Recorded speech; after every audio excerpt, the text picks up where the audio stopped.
본 방송에서 제공하는 투자 정보는 투자 판단에 대한 조언입니다. 방송에서 제공하는 주식의 가치, 가격 상승 및 하락에 대해서는 방송사에서 보장하지 않습니다. 시장의 흐름을 파악하고 수익의 시그널을 읽어라. 마켓 시그널 온앤오프 진행의 문다연입니다. 빠르게 변하는 시장 속에서도 수익의 시그널 보내는 종목과 섹터들 있습니다. 저희와 1시간 동안 함께 하시면서 그 수익의 시그널 잡아보는 시간 가져보시길 바라겠습니다. 저희 마켓 시그널 온앤오프에서는요. 금종욱 전문가님과 함께 시장 전반적인 시황 체크해보고요. 또 임상현 전문가님 모셔서는 시장 수급 주체별로 어떤 시그널 보내고 있는지 포착하는 시간 준비하고 있습니다. 또 저희 실시간으로 종목 고민 상담도 받고 있습니다. 여러분들께서 보유 중이신 종목 중에 고민되시는 게 있다면 아래 나가고 있는 번호 통해서 종목명, 매수가, 비중 남겨주시면 또 실시간으로 차트 확인해드리겠습니다. 자, 매일 11시마다 오셔서 일일이 시황 짚어주시는 우리의 일일남이죠. 금종욱 전문가님부터 모셔보겠습니다. 전문가님 안녕하세요. 네, 안녕하세요. 네, 반갑습니다. 네, 연휴 잘 보내셨을까요? 네, 연휴 잘 보냈고요. 또 푹 쉰 만큼 또, 오늘 시장이 좀 상승 출발하는 모습은 좀 좋았었는데, 이후에 뭐 추가적인 시세가 좀 없어서 좀 아쉽긴 한데, 뭐 일단은 휴일 잘 보내고, 이번 주 준비 잘 해갖고 왔습니다. 네, 좋습니다. 일단 우리 증시는 지난 금요일 쉬어갔지만 미국 증시는 또 애플과 테슬라 상승에 힘입어서 상승 마감했는데요. 여기에 따라서 우리 증시도 상승 출발하고 있습니다. 아직까지 좀 더 추가적인 상승은 어렵다 이렇게 보고 계실까요?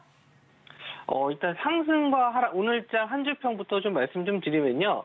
상승과 하락, 모멘텀이 없는 시장이라고 좀 보시면 될 것 같아요. 그래서, 뭐, 지수도 마찬가지긴 한데, 뭐, 업종을 보더라도 좀 강한 수급이 좀 들어오는 주도 테마가 없는 시장이다 보니까, 일단 개별 종목 장세다, 이렇게 좀 보실 수도 있고, 또 상승하는 종목들 보시면 대부분 또 시총이 좀 낮은 2천억 정도 이하의 작은 중소형주들만 좀 강세를 보이는 시장이다 보니까 대형주 위주로 매매하시는 분들은 좀 재미가 없을 시장이고 뭐 지수가 안 빠졌으니까 그래도 좀 다행이다 이렇게 좀 볼 수는 있는데 좀 수익률적인 면에서 좀 나는 좀 강한 수익을 좀 내고 싶다 하시는 분들은 비중을 좀 낮게 가져가시더라도 지금 상승할 수 있는 뭐 중소형 테마 지금 제가 준비해 놓은 테마들이 좀 있으니까 그런 종목들 좀 참고해 주시면 좋을 것 같고요. 제가 이제 드리는 종목들 공략주로 드리는 종목들이 대부분 다 수익률이 좀 괜찮았기 때문에 방송 끝까지 한번 좀 지켜보시고 제가 드리는 공략주들이나 뭐 리뷰하는 종목들 참고해서 매매에 좀 도움이 되셨으면 좋겠습니다. 네, 뭐 우리 시장에 지금 당장의 하락 시그널을 보낼 만한 악재는 없다는 건 다행이지만 그만큼 또 상승 모멘텀도 없다는 건 좀 아쉬운 것 같습니다. 그만큼 지금 당장의 지수 매매, 또 대형주 매매보다는 개별 종목으로 가자라는 말씀이신 것 같은데 일단 오늘 월요일이니까요. 이번 주 시장에서 우리가 체크해야 될 이슈는 특별히 없을까요? 지금 뭐 실적 발표 나오는 거 말고는 뭐 딱히 없고 뭐 CPI라든지 뭐 PPI라든지 이런 미국에서 나오는 경제 지표들을 좀 유심 있게 보셔야 되긴 하는데 뭐 그거를 이제 예측해서 지수에 어떻게 뭐 대응하겠다 이렇게 좀 대응적인 면에서는 좀 어려워요. 이렇게 발표가 나오더라도 해석을 어떻게 하느냐에 따라서 상승과 하락이 다 나올 수 있기 때문에 일단은 뭐 예측보다는 대응의 영역인 것 같고 뭐 오늘 지수 보시더라도 미국장이 급등하더라도 우리나라 시장에서는 그렇게 반영이 안 되는 모습이거든요. 그러니까 수급을 봤었을 때 외국인이나 기관이 적극적으로 매수에 좀 참여를 해줘야 되는데 지금 좀 거래 대금을 좀 보시게 되면 굉장히 좀 급감하는 모습을 보여줬습니다. 우리가 지금 4월 달까지 쭉 상승 랠리를 이어오다가 4월 중순부터 좀 약세장을 좀 보이기 시작했는데 그때부터 거래 대금이 좀 급감을 해서 지금 아직 상승으로 돌아서지 못하는 거는 다시 한번 거래 대금이 좀 들어와야 되는데 거래 대금이 좀 많이 들어오지 못한다는 점. 그래서 지금 5월 달에 FOMC가 한 번 더 있거든요. 6월 달이죠. 6월 달에 한 번 더 있는데, 일단 FOMC 전까지는 좀 시장이 좀 관망세를 좀 보이면서 좀 눈치를 보지 않을까. 그러면서 이렇게 좀 개별 이슈로 상승하는 테마들이 좀 많이 나올 것으로 보여지고요. 아무래도 이제 6월 달 같은 경우에는 5월 달에 금리 인상을 했기 때문에 6월까지 금리 인상을 하지는 않고 일단은 동결로 좀 묶어가지 않을까. 이런 예상들이 좀 지배적인데, 이런 뭐 사실을 다 알고 있기 때문에, 지수가 뭐 크게 악재가 나올 만한 거는 6월 달 지금 뭐 아직 미국에서 국채가 아직 뭐 디폴트 이것도 아직 남아 있는 이슈라서 그게 뭐 미국이 아직 디폴트가 될 거라고 생각은 안 해요. 근데 이런 이슈로 가끔 뭐 한 번씩 이렇게 하락할 수는 있거든요. 그런 기회가 또 오히려 하락하는 기회가 저가 매수의 타이밍이 되지 않을까 이렇게 좀 보고 있고, 당분간은 뭐 이렇게 좀 상승하는 종목이나 테마를 매매하셔서 상승할 때마다 수익 좀 챙겨 놓으시고 또 현금화하셨다가 또 지수가 좀 빠졌을 때는 또 저가 매수 타이밍을 좀 잡아보시는 그런 전략이 좀 좋을 것 같습니다. 네, 저가 매수 타이밍이 언제쯤일지 간단히 짚어주셨는데요. 저희가 11시마다 여러분들과 함께 시황을 체크해보고 있지만 저희 금종욱 전문가님의 노란톡방 들어오시면 장 전에도, 장 중에도, 장이 끝난 이후에도 이렇게 시황을 짚어주시고 계십니다. 오늘 같은 경우에도 장 초에 이 흐름을 맞춰주셨는데 어떻게 대응을 할지 당장의 좀 시초가 매매보다는 좀 더 지켜보자라는 전략을 또 노란톡방에서 제시해 주셨거든요. 이런 대응 전략 함께 공부하고 싶으시다면 저희 금종욱 전문가님의 노란톡방 함께 하시면 좋을 것 같습니다. 아래 나가고 있는 QR코드 핸드폰 기본 카메라 어플로 스캔하시면 링크가 한 줄 뜨는데요. 그 링크를 클릭하시고 입장코드 1234 1234 누르고 들어오시면 시황들 좀 더 자세하게 배워보실 수가 있을 것 같습니다. 자, 이제부터는 또 테마별 장세가 이어질 것이다라는 말씀 주셨으니까요. 상승 테마들 한번 살펴보겠습니다. 오늘 장에서 상승 테마 어디에 들어오고 있을까요? 첫 번째는요, 서현이화가 미국의 이제 전기차, 사이버 트럭의 필러 부품을 수주했다라는 기사가 이제 목요일 날 저녁에 좀 나왔었는데, 오후장에 나왔었는데, 이걸로 이제 시간 외로도 급등을 했었고, 뭐 서현 뭐 계열사들이 되겠죠. 좀 급등이 좀 나왔었는데, 뭐 사이버 트럭이라고 하면은 한 군데밖에 없습니다. 테슬라밖에 없는데 이 기사 내용은 원래 처음엔 이제 테슬라라고 나왔다가 이게 좀 이름을 좀 바꿨어요. A사로 좀 바꿨는데 누가 봐도 테슬라죠. 그래서 지금 급등이 나온 상황이고, 차트적으로 좀 봤었을 때도 이제 갭상승한 이후에 좀 밀렸어요. 저는 아침에 이제 시황적인 면에서도 말씀 좀 드렸는데, 이렇게 좀 급등하는 테마, 이렇게 아침에 갭상승이 크게 뜨는 종목들은 일단 조심하라고 좀 말씀 좀 드려요. 그리고 이렇게 시가에서 높이 뜬 종목들은 조정 이후에 좀 반등 타이밍을 좀 노리라라고 말씀 좀 드리는데, 이 종목에 대해서는 이제 기술적인 면만 좀 설명해 드리도록 할게요. 그래서 저는 이렇게 급등한 종목들을 이제 시가에서 따라가기보다도 지지가 나오는 구간이 어딘지 확인한 이후에 다시 한번 반등 타이밍을 좀 노리는 게 이제 정석이거든요. 트레이딩 관점에서 정석이긴 한데, 뭐 이런 매매를 좀 권해드리진 않습니다. 거의 뭐 전업 투자자 아니시면은 이런 매매는 쉽진 않을 것 같고요. 뭐 계열사들 다시 한번 보시면요, 서현이라든지 서현탄 메탈 이런 종목들이 좀 다 끼가 있는 종목이에요. 예전에 정치인 테마 쪽으로 이제 상승이 좀 나왔었던 종목들이기도 해서 상당히 좀 급등하는 모습을 좀 자주 보여주는 종목이긴 한데, 시총 자체도 그렇게 높은 편은 아니고요. 서현탄 메탈은 시총을 500억 정도 되는 면이고, 서현은 이제 2,200억 정도인데, 이게 이제 확실하게 수주를 따내서 실적이 나온 게 아니거든요. 그래서 일단 기대감으로 올라간 거기 때문에 아마 차익 실현이 나오지 않았나 이렇게 생각을 합니다. 하지만 이런 종목들은 이렇게 직전에 이런 저항선 라인 구간 있죠. 이런 자리를 또 지지해 준다면은 기술적으로는 반등이 나올 수 있을 만한 구간이긴 해요. 근데 저는 지금이 시장 상황이 이제 거래대금이 많은 상황이라면은 이런 종목들도 지지가 나와서 반등할 가능성이 높은데, 거래 대금이 줄어든 상황에서는 오히려 제가 말씀드린 대로 제가 드린 전략대로 이렇게 상승했을 때 이제 차익 실현을 수익해서 수익을 좀 챙겨놓고 현금화하셨다가 다른 종목 공략하는 게 낫거든요. 그래서 이런 매매의 패턴은 그렇게 썩 좋아 보이진 않고, 일단 이런 종목들은 개별 이슈가 호재가 터졌을 때는 일단 수익 챙겨놓고 일단은 좀 빠져나오는 게 좋다. 이미 뭐 저점에서 매수하신 분들은 상관없죠. 뭐 14,000원 이하, 요런 자리 이하에서 매수하신 분들은 뭐 더 끌고 가보셔도 상관은 없는데, 일단 고점에서 따라가신 분들, 최소 뭐 16,000원이라든지 15,000원 요런 자리에서 매수하신 분들이라면은 수익 챙겨놓고 다시 한번 다른 종목들을 공략하시는 게 좋지 않을까, 저는 그렇게 생각하고요. 일단 대장주가 좀 바뀌긴 해요. 지금 시총에 따라서 바뀌긴 하는데, 이왕이면은 처음에 좀 상승했었던 종목들, 이렇게 시총이 좀 낮은 종목들은 대응하시기가 어려울 거예요. 그 거래 대금도 좀 낮기 때문에 호가 매물이 좀 많이 비어 있기도 하고, 그런 종목들은 조심하시는 게 좋을 것 같고, 차라리 좀 시총 큰 종목들, 테마에 있는 종목들 좀 매매하시기 바라고요. 일단 이런 종목들은 저는 그렇게 권해드리지 않는 테마니까 조심하시기 바랍니다. 네, 아무래도 테슬라, 사이버트럭, 부품, 납품 소식에 서현이화가 급등을 보여줬지만 단기적인 매매에만 가능한 그런 이슈인 것 같습니다. 좀 더 중장기적인 흐름으로 공략해보고 싶으시다면 노란톡방 통해서 대응 전략 확인해보시길 바라겠고요. 또 다른 테마 한번 살펴보겠습니다. 오늘 상승 시그널 나온 테마 또 있을까요? 지금 우크라이나와 러시아가 흑해 곡물 수출 협상 중에 있죠. 아직 협상이 끝난 건 아닌데, 수출을 하기 위해서는 러시아가 이제 흑해길을 좀 열어줘야 되는 상황에서 이제 협의가 좀 잘 안 되고 있는 상황인데, 여기서 또 협상하는 와중에 또 러시아 그 정치인과 또 우크라이나 쪽하고 좀 이렇게 주먹 다짐이 있었어요. 정말로 주먹이 왔다 갔다 하는 그런 싸움이 일어났었는데, 일단 러시아 쪽 사람이 우크라이나 협상단 이쪽에 국기를 들고 있는 걸 좀 뺏어버렸어요. 그래서 좀 감정적인 문제가 됐겠죠. 그래서 주먹을 좀 날리는 모습이 이제 TV 영상에서 좀 보긴 했는데, 이런 걸로 인해서 이제 협상이 안 될 것이다라는 불안 심리, 이런 게 좀 커지면서 곡물 테마 쪽이 좀 상승이 좀 나왔습니다. 이게 곡물 테마 쪽은 최근에 좀 계속 이슈가 돼서 상승이 좀 나왔었는데, 오늘 이제 한일 사료가 20% 정도 급등이 좀 나왔고요. 그리고 팜스토리도 14%, 그리고 한탑 13%, 고려산업 13%, 미래생명자원 10%, 종목들마다 거의 10% 이상씩은 올라오는데, 이 종목들이 이제 목요일날 보시면은 갭 뜨고 나서 확 밀었어요.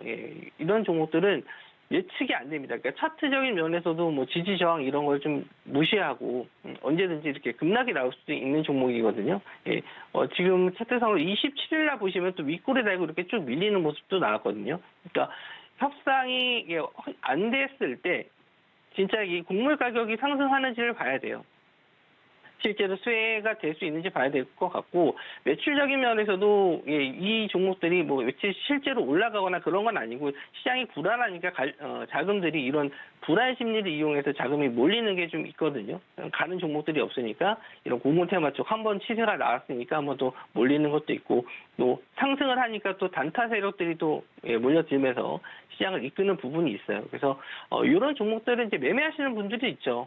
이런 테마성을 좋아하시는 분들이 있어서 제가 이 종목에 저는 이제 개인적으로는 매매하시기가 어렵기 때문에 이제 분봉으로 봤었을 때도 빠르게 상승하거나 또 빠르게 내려오기 때문에 이런 종목들을 매매하셔라 이렇게 권해드리진 못해요. 근데 내가 이제 어느 정도 트레이딩에 자신이 있는 분들, 이런 종목들은 내가 한번 적은 비중으로 매매해보겠다라고 하시는 분들은 재료적인 면에서는 아직 남아 있기 때문에 충분히 추가적인 상승도 나올 수 있지만, 저는 일단 이런 종목들은 또 장 중에 우리나라 장 끝나고 나서 어떤 이슈가 나올지 몰라요. 갑자기 또 좋은 호재 내용이 나와서 원만한 합의가 이루어졌다든지 이런 내용이 언제 나올지 모르기 때문에, 그러면 다음날 바로 개파락으로 빠지는 경우가 많아요. 그래서 차라리 장 열릴 때, 장 대응이 가능할 때 이제 매매하시고, 수익 관점으로 보시는 분들은 아까도 말씀 좀 드렸지만 이미 저점에 있는 종목들 시가 이하에서 매매하셔가지고 내가 이 종목이 내일 빠져도 대응이 가능하신 분들,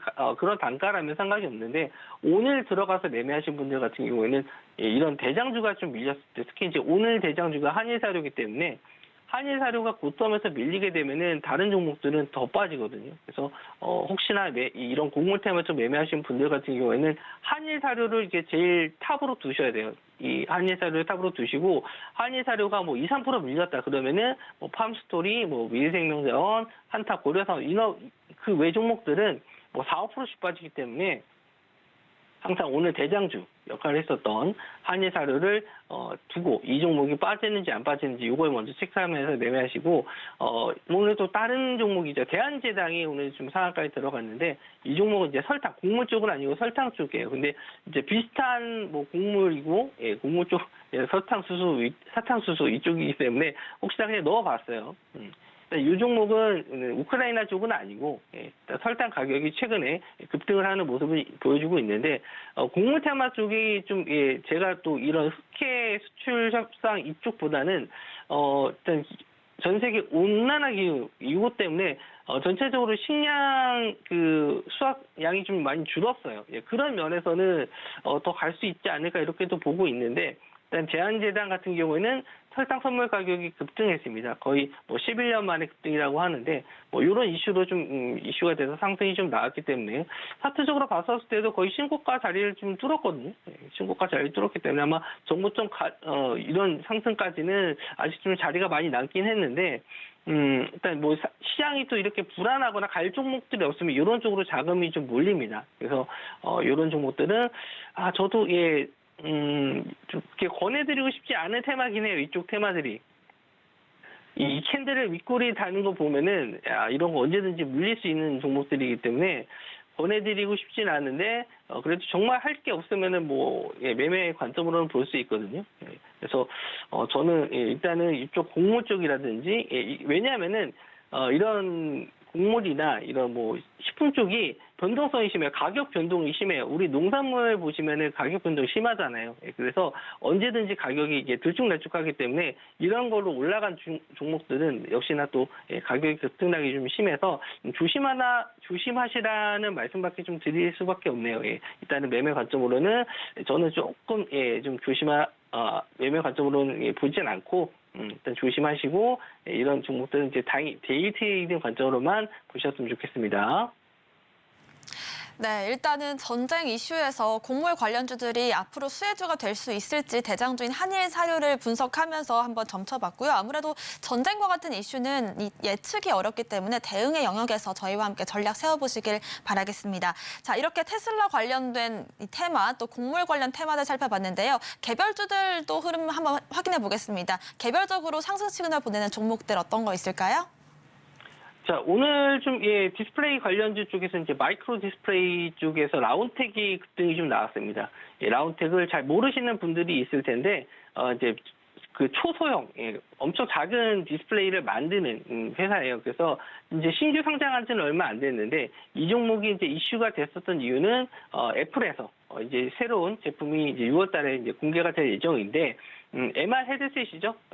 뭐 XR과 AR을 합친 이런 뭐 헤드셋이라고 보시면 될 것 같은데 이 그 제품 안에는 이제 마이크로 OLED가 들어갑니다. 그래서 그 제품을 이제 생산할 수 있는 라운텍이 오늘 좀 급등이 좀 나왔었고 이 종목은 제가 지지난주 목요일 날 목요일 8시 저녁 8시 방송에서 히든 종목으로 드렸었던 종목인데 지금 이틀 만에 좀 급등이 좀 나와가지고 좀 노란톡방 계신 분들은 수익 인증을 또 해주시면서 굉장히 좀 즐거워하고 있습니다. 오늘 좀 축제 분위기인데 노란톡방 들어오시면 제가 이런 종목들도 다 공유를 해드리니까 라운텍 뭐 이런 종목들 지금 잘 알려지지 않은 종목들을 제가 또 잘 찾아서 알려드리니까 노란톡방 참여 많이 좀 해주시고요. 이런 디스플레이 관련주 쪽에서는 오늘 선 시스템 원래 이런 VR 쪽이라든지 메타버스 관련 쪽에서 대장주가 선의 시스템으로 많이 알고 계시는데 오히려 저는 선 시스템보다는 라운텍을 더 좀 좋게 보고 있었어요. 그래서 이 종목을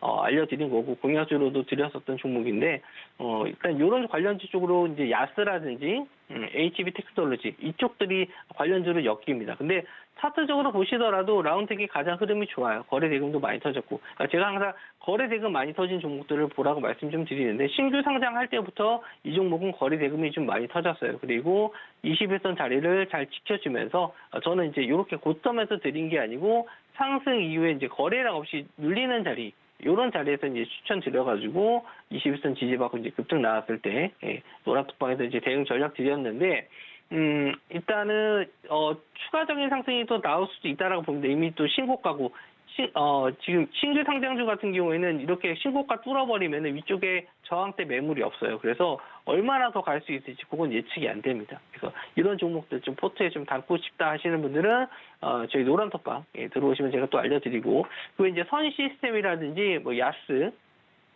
HB 테크놀로지 이런 종목들은 이제 뒤에 따라갈 수 있는 후발주자인데 뭐 선 시스템 정도까지는 보셨으면 좋겠어요. 야스는 저는 뭐 좋게는 LG 디스플레이에서 지분 갖고 있어서 좀 좋게는 보고 있는데, 이 종목이 또 역시나 좀 윗꼬리를 좀 많이 나는 종목이라서 좀 매매하시기는 좀 쉽지는 않을 것 같아요. 거래 대금도 많지는 않고. 그래서 거래 대금이 좀 있는 선 시스템이라든지 라운텍 이런 종목들 보시면 될 것 같고, 라운텍이 좀 많이 올라서 부담스럽다 하시는 분들은 이제 선 시스템 정도 보시면 될 것 같습니다.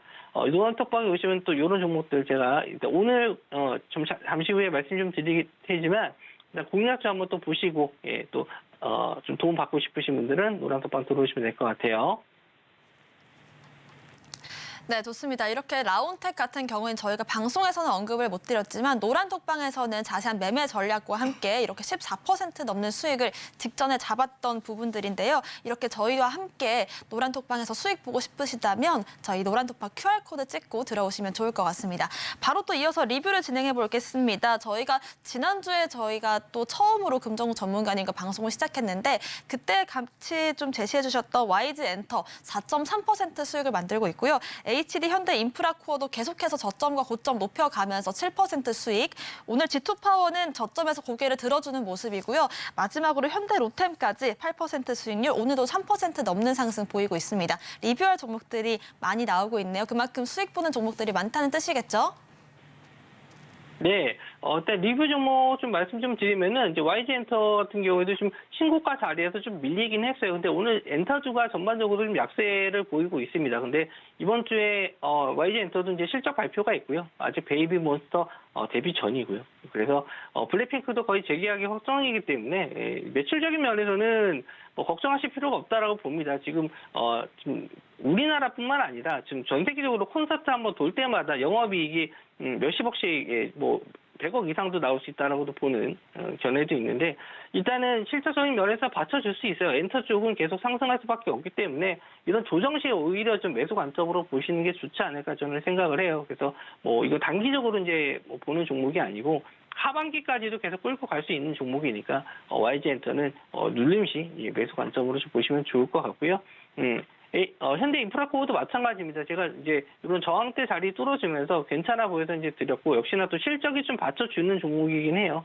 그래서 북미 매출이라든지 신흥국 뭐 광산 채굴 하는 이런 그리고 네옴시티라든지 튀르키예 쪽에서도 이제 지진 복원 이런 걸로 이제 건설 장비가 좀 많이 쓰이긴 하기 때문에 뭐 실적이 이제 단기적으로는 뭐 조정을 좀 받았지만 오늘 3% 정도 받았지만 언제든지 돌려서 상승할 수 있는 종목이니까 이런 종목들은 안정적인 매매하시는 분들, 아까 이제 곡물 테마라든지 이런 뭐 서현이아 같은 경우는 변동성이 좀 세요. 그래서 그런 종목 말고 천천히 매매를 원하시는 분들은 이런 종목들 실적이 좀 받쳐주면서 상반기보다 하반기 쪽에 이제 매출이 증가할 수 있는 종목들을 보시는 게 좋을 것 같고요. G2파워는 이제 원전 테마 쪽에서는 저는 제일 좋아하는 종목입니다. G2파워는 좋아하는 종목이고, 목요일 날도 제가 이제 방송에서 언급을 좀 드렸다가 이제 슈팅이 나왔어요. 슈팅이 좀 나왔다가 다시 좀 밀렸는데 이제 수익권에서 좀 일부 챙기신 분들도 있긴 하겠지만 아직 더 지켜보셔도 될 종목이라고 좀 봅니다. 오늘 뭐 약 1% 정도 상승이긴 한데 목요일 날 드렸었던 자리에서는 6, 7% 이상 또 상승이 좀 나왔었던 종목이기 때문에 G2파워는 충분히 또 제가 수익권 드린 종목이기도 하고요. 현대로템도 마찬가지입니다. 실적 받쳐주고 있고요. 그리고 전쟁 테마, 지금 러시아와 우크라이나 쪽에 지금 곡물 테마로도 이제 상승이 좀 나왔는데 아마 또 전쟁 테마 쪽으로도 상승이 나올 가능성이 있거든요. 그래서 현대로템이 뭐 시총이 작은 종목은 아니지만 앞으로 이제 전쟁이 계속 이어지면 이어질수록 뭐 폴란드 쪽이라든지 아니면 동유럽 쪽에서도 계속 매출이 증가할 수 있는 상황이라서 일단은 더 지켜보셔도 될 것 같아요. 현대로템 전 고점 부분 정도까지는 반등 한번 노려보셔도 좋을 종목인데 또 자세한 전략은 제가 또 노란톡방 오시면은 또 드리도록 하겠습니다. 네, 지수가 전반적으로 지난주엔 좋지 않은 흐름이었는데 이렇게 금종목 전문가님의 종목들 높은 수익률을 보여주고 있는 상황입니다. 또 히든 종목들까지 노란톡방에서 함께 공략을 하고 있으니까요. 이런 히든 종목들 또 오늘 오후장 공략주들도 시간 관계상 저희가 노란톡방 통해서 대응 전략 확인해 보겠습니다. 아래 나가고 있는 QR코드 통해서 들어오시길 바라겠고요. 금종목 전문가님과는 여기서 인사 나누겠습니다. 고맙습니다. 네, 계속해서 오후장 대응 전략들 또 상승하고 하락하는 종목들 어떻게 대응할지 궁금하시다면 저희도 금종욱 전문가님의 노란톡방 함께 해주시면 좋을 것 같습니다. 아래 나가고 있는 QR코드 여러분들의 핸드폰 기본 카메라 어플로 스캔하시면 링크가 한 줄 뜹니다. 그 링크를 클릭하시고 입장 코드 1234 1234 누르고 들어오시면 되고요. 방법이 조금 어렵다고 하신다면 문자 샵 0082번으로 금종욱 세 글자 보내주시길 바라겠습니다. 최근 서울경제TV 전문가를 사칭하여 불법 영업을 하는 유사 사칭 업체들이 기승을 부리고 있습니다. 무료 채팅방을 통한 사칭뿐만 아니라 카카오 채널을 이용한 사칭까지 있어 피해가 늘고 있는 상황입니다. 저희 서울경제TV 소속 전문가의 무료 채팅방은 당사의 TV방송 및 유튜브 콘텐츠와 문자 수신 번호 샵 0081을 통해서만 안내되고 있으며 카카오 채널은 운영을 하지 않고 있으니 반드시 한 번 더 확인하시고 의심이 되는 경우 서울경제TV 대표번호로 꼭 문의하시기 바랍니다. 서울경제TV는 당사의 고유 브랜드입니다. 유사 사칭 업체의 정보는 관심을 갖지 않으셔야 피해를 피할 수 있습니다. 감사합니다.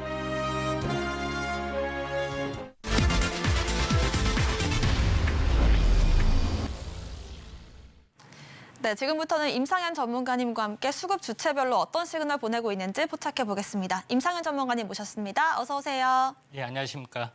네, 주말 잘 보내셨을까요? 네, 잘 보냈습니다. 네, 또 월요일에 힘차게 시작할 수 있는 이유 또 우리의 공략주들의 수익 때문일 것 같은데요. 서현 이화 한 달 전에 공략해서 35% 수익을 보고 있습니다. 저희가 그때 당시에도 전기차 확대 수익을 받을 것이다라는 예. 말씀을 드렸는데 오늘 이제 테슬라 사이버트럭 관련해서 이 부품 예. 납품 소식에 강한 상승 보여주고 있네요. 리뷰 한번 해볼까요? 이제 서현 이화, 그다음에 세종공업, 그다음에 덕양산업 뭐 이런 부분들은 이 배터리 팩 공식 지정 업체라고 말씀드렸죠. 이런 부분 때문에 뭐 조만간 뉴스에 나올 수도 있고요. 또 전체 어떤 큰 흐름상으로 보면은 어떤 그 미국 어떤 그 공장에 대한 수혜 개념으로 현재 접근해야 된다 이렇게 말씀을 드렸는데 어제 뉴스가 나와서 오늘 갭상승 상한가 근처까지 갔다가 오늘 많이 밀려주고 있습니다. 일단은 뭐 단기 고점, 뭐 차익 실현 쪽으로 물량이 나오고 있는데 조정 뒤에 뭐 다시 한번 나오려야 좀 생각이 되기 때문에 현재 그 숨고르기. 그 거래량이 줄어드는 숨고르기 이후에 첫 양봉에 다시 한번 관심을 좀 가질 필요가 있다 이렇게 좀 생각이 좀 되고요.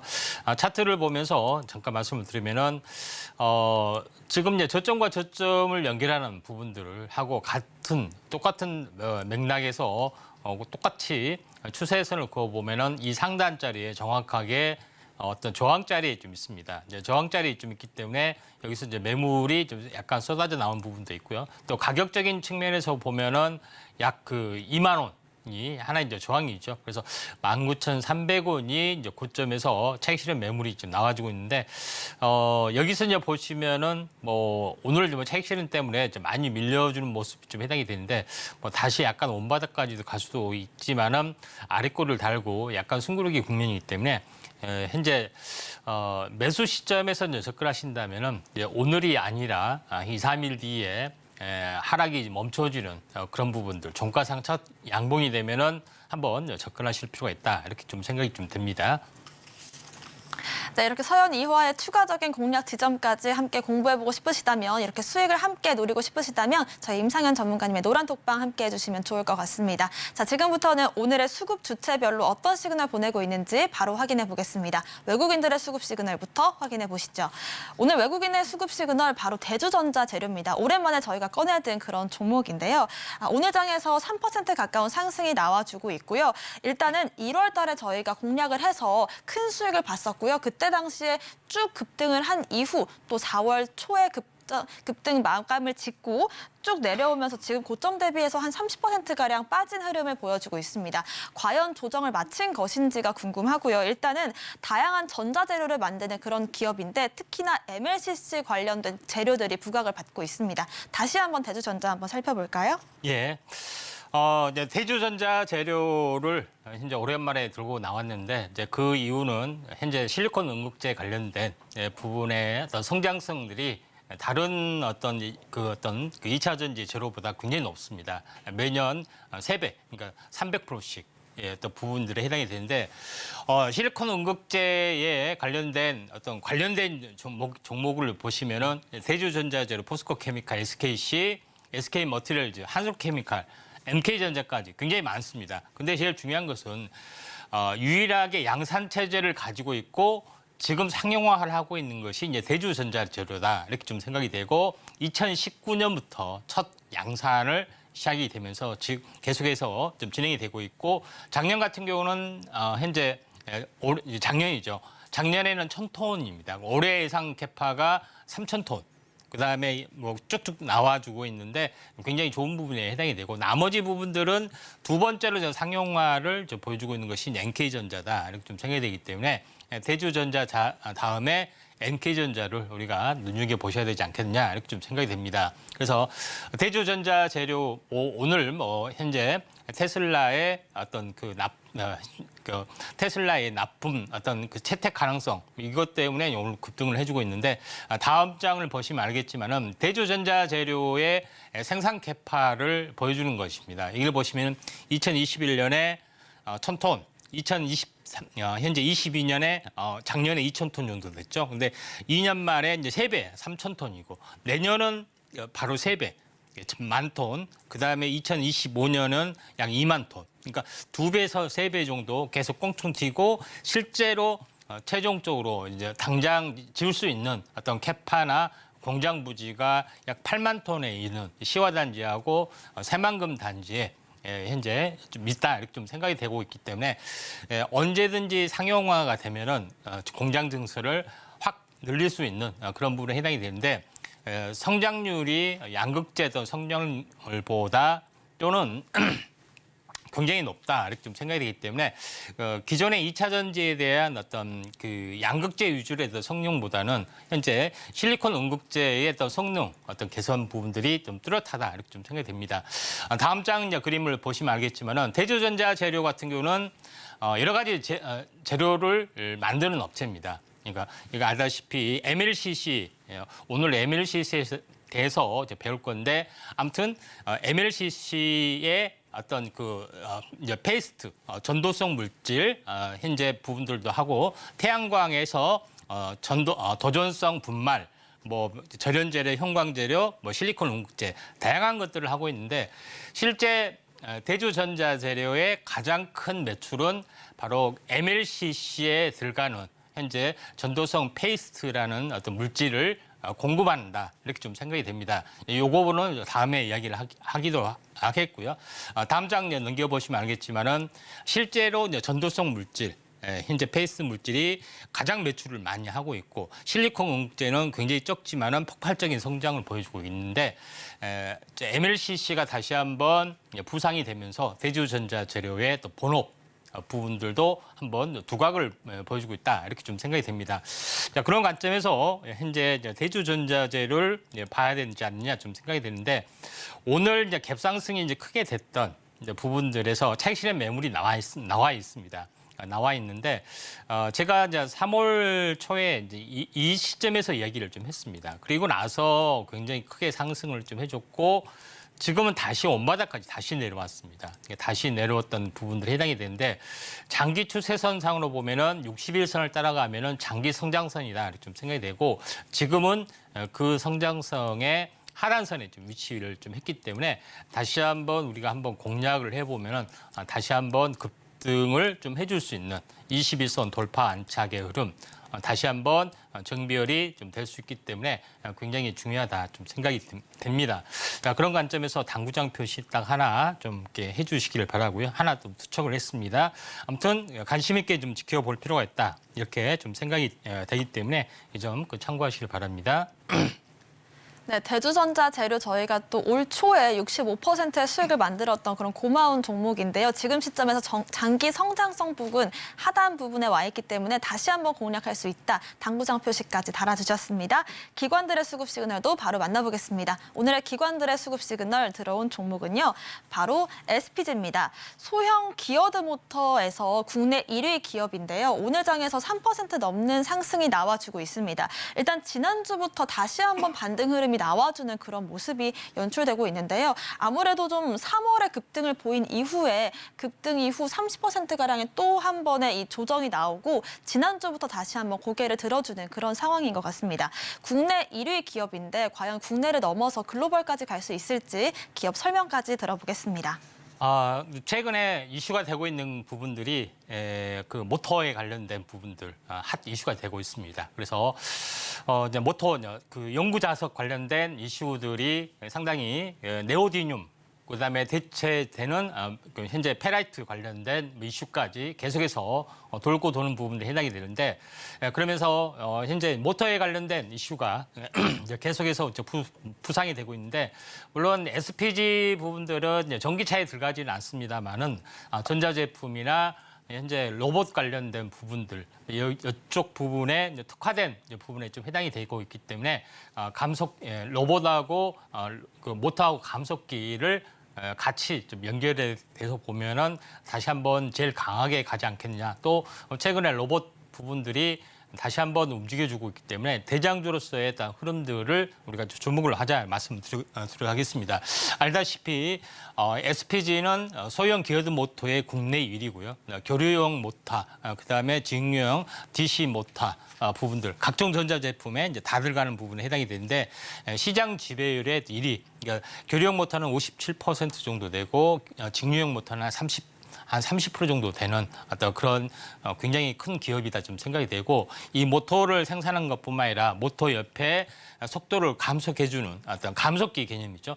다음 장을 보시면 알겠지만은 감속기 기능, 로봇에 장착 들어가는 감속기를 국산에 또 성공하는 기업 중에 하나다 이렇게 좀 생각이 됩니다. 그래서 감속기의 또 모습은 아래처럼 이제 보이는 부분들 이런 모습을 보이고 있다. 모터 옆에 장착하는 부분들. 그래서 모터하고 감속기가 하나의 세트로 이제 구성이 되면서 이제 모듈을 가지고 있다. 그래서 보통 이제 이 엔진차 같은 경우는 현재 모터가 아니라 엔진하고 변속기가 하나의 쌍이 이제 되죠. 예서 엔진 모듈이라 하는데 이것도 이제 파워 모듈 이런 부분인데 SPG도 이러한 이제 비슷하게 두 개 다 지금 계속해서 이제 기술적인 진보를 보여주고 있기 때문에 SPG가 다시 한번 제일 먼저 가지 않겠느냐 이렇게 좀 생각이 됩니다.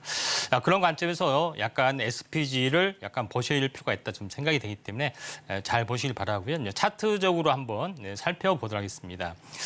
지금 전체적으로 이제 보시면은 SPG가 한번 굉장히 크게 3월 달이죠. 3월 달에 굉장히 크게 어떻게 보면은 15,000원, 17,000원대가 거의 더블 가까이 올랐죠. 100% 가까이 올랐는데 결론적으로는 이 상승폭의 한 절반에서 계속해서 지금 지지를 좀 해주고 있습니다. 그래서 가격 조정, 기간 조정을 다 받았던 부분들이 해당이 되고 그다음에 다시 한번 돌파를 해주려고 하고 있는데 이평선의 흐름으로 보려면 원래 이제 정상적인 부분들은 61선 이렇게 진행이 되고 있고 21선이 어떻게 움직여야 되냐면은 21선이 다시 한번 이렇게 수렴작용, 수렴의 끝자락에서 다시 한번 그 정비회를 좀 타야 되죠. 근데 주가는 어떻게 되냐면은 주가는 당연히 21선을 이렇게 돌파하고 안착하고 정비회로 움직여 나가준다면은 거의 N자형 가능성들의 무게를 좀 두시는 게 좀 좋을 것 같기 때문에 여기서 보시면은 21선 돌파가 현재 중기 매수 신호다 좀 생각이 되기 때문에 어떻게 보면은 현재 매출의 입장에서는 가장 민감하게 약간 움직여주는 부분들이 감속기 분야고 로봇에 대한 비중을 차지하고 있는 것에 1순위 비중이 감속기이기 때문에 SPG가 나름대로 기술력이 좀 있기 때문에 요거에 대해서 다시 한번 주목을 좀 해줄 필요가 있고 더불어 모터하고 관련된 이슈까지 같이 함유를 하고 있다 이렇게 보시면 될 것 같습니다. 네, 소형 모터부터 정밀 감속기 또 로봇까지 엮일 수 있는 그런 기업 SPG였고요. 특히나 21선과 61선 우리가 어떻게 분석을 할 수 있을지까지 짚어주셨습니다. 마지막으로는 차트상의 수급 시그널 확인해 보겠습니다. 오늘 차트상의 수급 시그널 들어온 종목은요. 바로 삼화 콘덴서입니다. 전장형 콘덴서로 바뀌려는 시도를 하고 있는데 오늘 장에서 약간 빠지는 흐름이 나와주고 있습니다만은 지난주 정말 어지러운 차트 모습을 보여줬습니다. 급등락을 반복했는데요. 아무래도 단기적으로 거래량이 늘어났기도 한 게 지난주 이제 페라이트 관련된 종목들이 급등을 보인 이후에 또 급락을 보여줬기 때문에 과연 이번 주는 어떤 흐름을 보여줄지 기업 설명 통해서 한번 확인을 해보겠습니다. 예, 현재 콘덴서 다시 말해서 이제 콘덴서를 현재 전문으로 제작한 업체가 이제 사마 콘덴서인데 우리가 여기 그 최근에 이슈가 보면은 어떻게 흘러가냐면은 히토류에서 현재 연구자석 페라이트에서 페라이트까지 갔다가 갑자기 뭐가 급등을 하냐면은 최근에 이제 콘덴서 관련된 어떤 그 현재 필름 부분들이 갑자기 부상이 되고 있습니다. 그래서 또 페라이트하고 콘덴서 어떤 필름하고 어떤 관계인지 약간 의아스러운 부분도 상당히 많이 있습니다. 요거에 대해서 간단하게 정리를 좀 하면은 보통 콘덴서 그다음에 커패시티 이런 부분들 또 MLCC 이런 것들을 상당히 많이 들어봤을 건데 그것은 현재 따로따로의 어떤 그 개념으로 좀 존재한 것이 아니라 하나의 개념입니다. 그래서 이런 부분들을 약간 정리해 보면은 우리가 이제 콘덴서를 커패시터로 합니다. 그러니까 똑같은 말입니다. 그다음 한자로는 축전기라고 합니다. 그래서 두 개의 현재 도체 콘덴서 부분들은 댐처럼 전하를 저장하는 어떤 그런 부분들, 급격한 전류를 막는 어떤 흐름들을 보이고 있는데 평상시에는 현재 플러스 마이너스 이렇게 있다가 전류를 통하게 되면은 플러스 마이너스 양전화 음전화를 가지게 되면서 요거 자체가 어떻게 보면은 배터리 역할을 작은 배터리 일시적으로 전기를 저장했다가 풀어줬다 하는 부분들이 있기 때문에 모든 반도체는 다 필수적으로 들어간다 보시면 됩니다.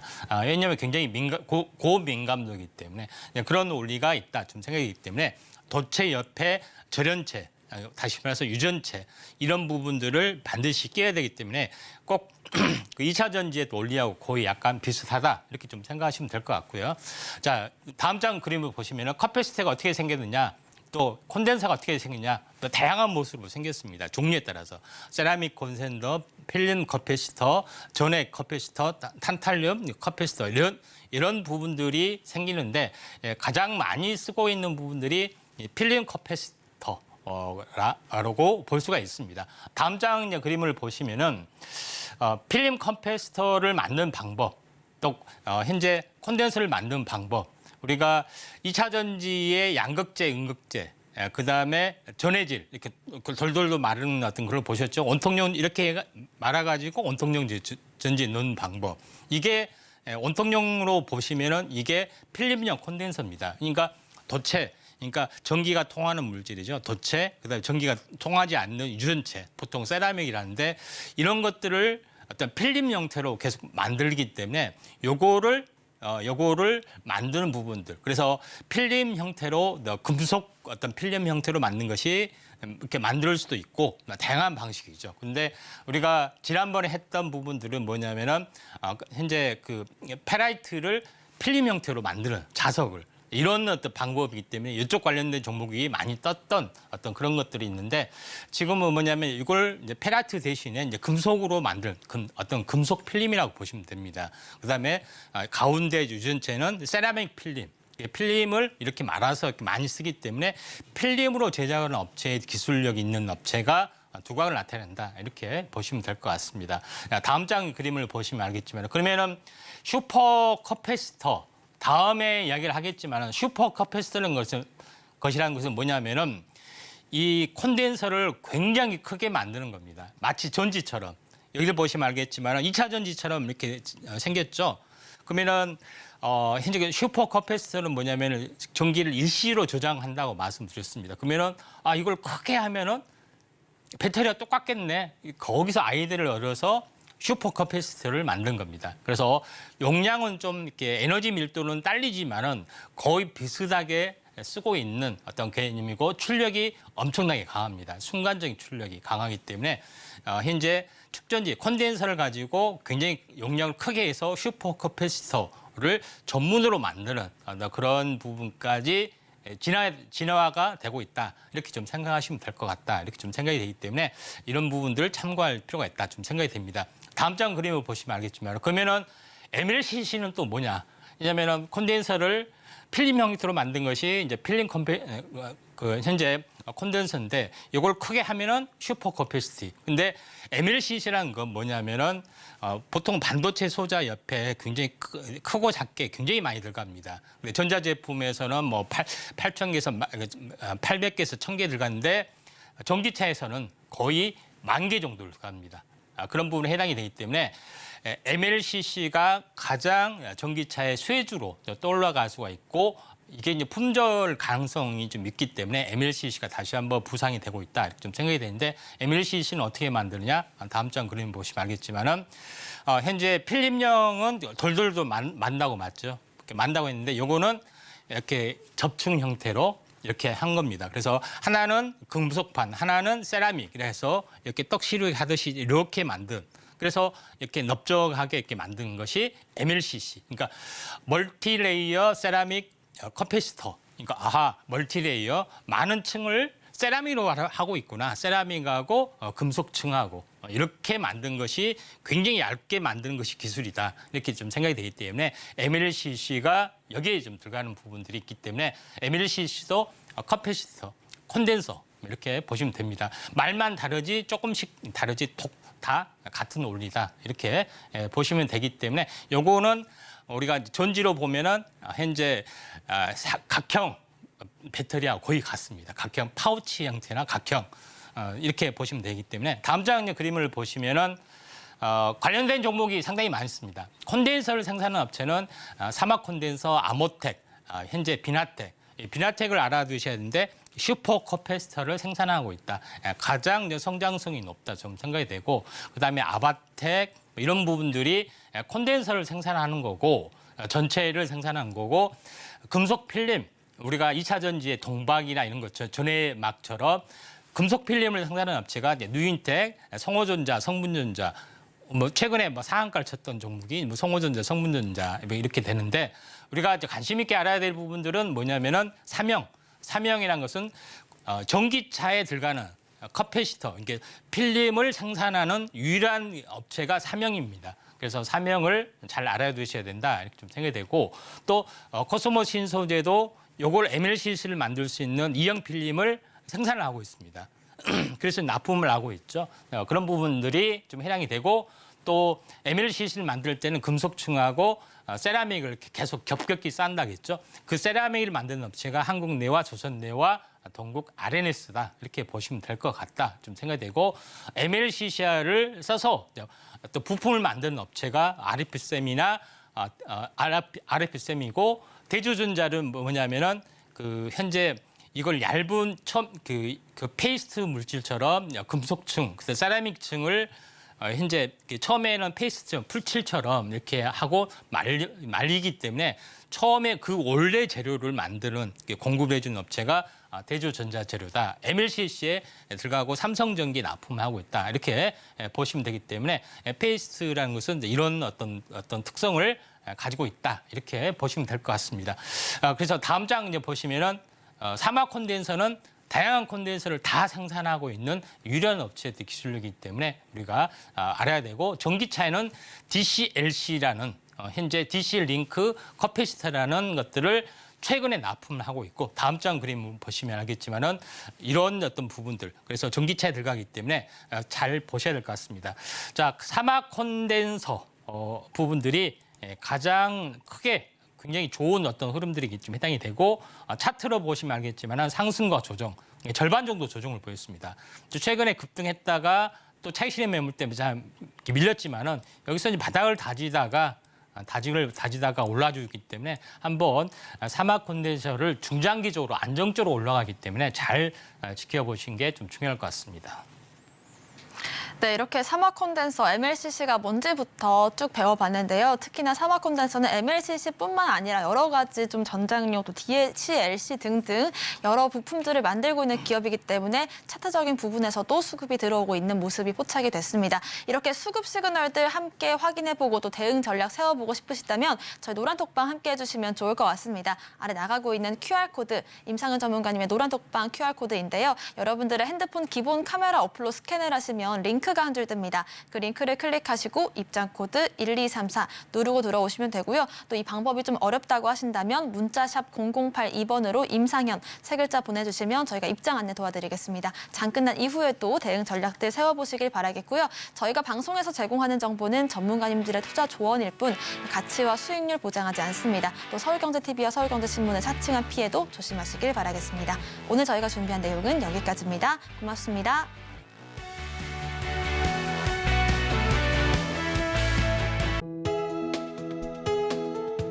본 방송에서 제공하는 투자 정보는 투자 판단에 대한 조언입니다. 방송에서 제공하는 주식의 가치, 가격 상승 및 하락에 대해서는 방송사에서 보장하지 않습니다.